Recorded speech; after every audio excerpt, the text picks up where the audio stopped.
Hello, Professor. You seem to be in good health. Of course. Doesn't seem intimidated. No, not at all. It's just that I find myself a little concerned for your well-being. You see, Lady Edelgard has taken something of an interest in you.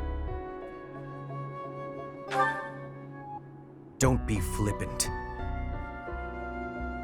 There is something you need to understand about the role I play here. One of my many duties is to determine potential advantages and potential threats to Her Highness. If you prove yourself useful to Lady Edelgard, then all will be well. If you pose a threat, I shall have to dispose of you. Yes, this is no joke. While I may be a student here, I am her servant first and foremost. Therefore, if an untimely demise is not to your liking, you would do well to demonstrate your utility with all haste. I should warn you that I am far less compromising than Lady Edelgard.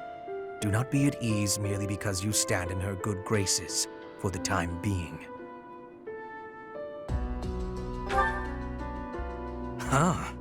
Such confidence. I'm beginning to see why you caught her eye.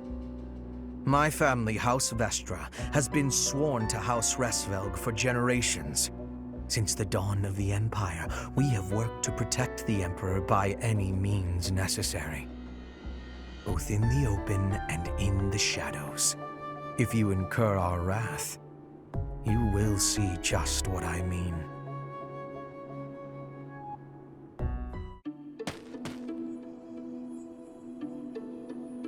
It seems I am discovered. I suppose that means assassination is out of the question. At least for now. Merely keeping an eye on you, for the moment. Nothing to be concerned over. Unusually watchful. Difficult to steal upon in slumber. Perhaps an odorless, tasteless poison. Lady Edelgard certainly took interest in a difficult one this time. I suppose that question does warrant a response, considering it may mean your life. The answer requires me to explain some of the complex internal politics of the Empire. Are you familiar with Volkard von Arundel? He is Lady Edelgard's uncle. You may also know him as Lord Arundel, the Empire's regent. Many years ago, he took Her Majesty and fled to the Kingdom of Fargus. Then after a time, he returned to seize power. Joining forces with Prime Minister Eyre and my father, Lord Arundel rendered Emperor Ionius IX politically impotent. Lady Edelgard is Ionius IX's daughter.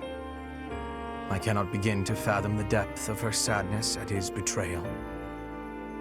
I see something of Lord Arundel in you. When I look at you, I feel I can almost see a second self lurking beneath the surface. It is as if you are in constant dialogue with something inside your heart.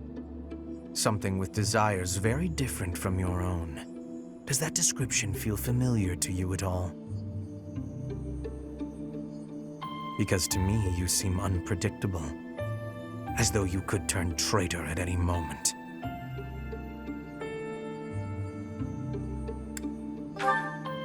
The more I learn about you, the less I like.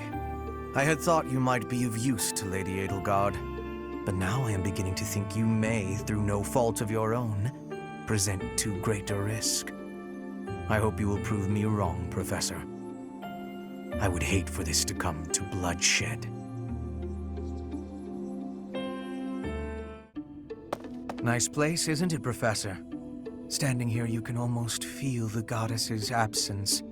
Discounting what dwells within you, of course. Do you think some punishment would rain down from the sky if this monastery were to be destroyed? Of course not.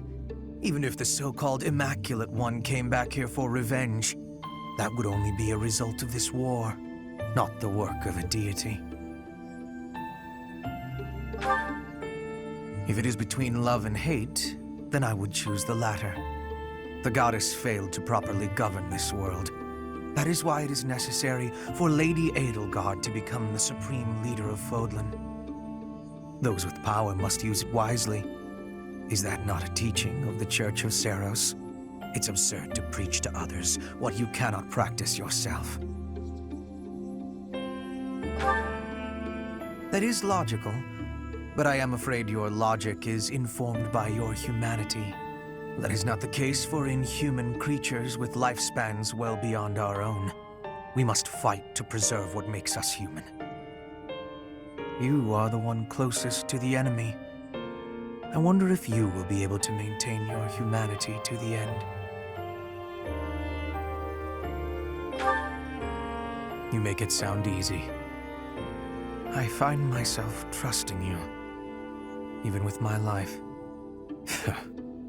I've already dedicated my life to Lady Edelgard. To throw my lot in with you is inconceivable. But if I had 2 lives to give, I might devote one of them to you. We could be a couplet of birds, flying alongside the sovereign of Black Eagles.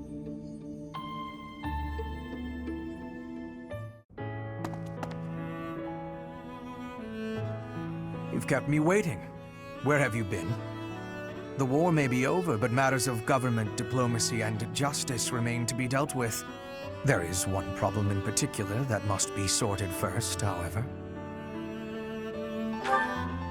You. Rather, you and me. To think I had rehearsed a long preamble. Now when it matters, it's all vanished from memory as suddenly as the morning dew. To the point, then. I love you. In fact, I wish to marry you. I know this must come as a surprise, especially in light of my devotion to Lady Edelgard. I've already spoken to Her Majesty about this. She told me to follow my heart. She seems to prefer that you be with me rather than some dubious individual. So you could say that we have her blessing.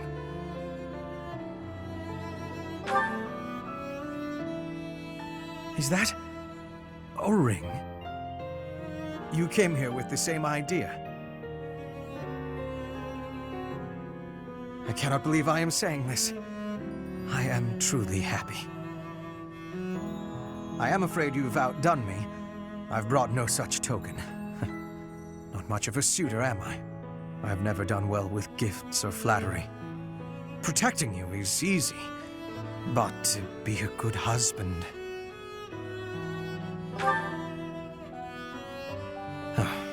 Of course, such a thing doesn't bother you. I hope I can support you with the same tenacity. Thank you for doing me this honor. I once thought killing you would be a great challenge, but the real difficulty was declaring my love.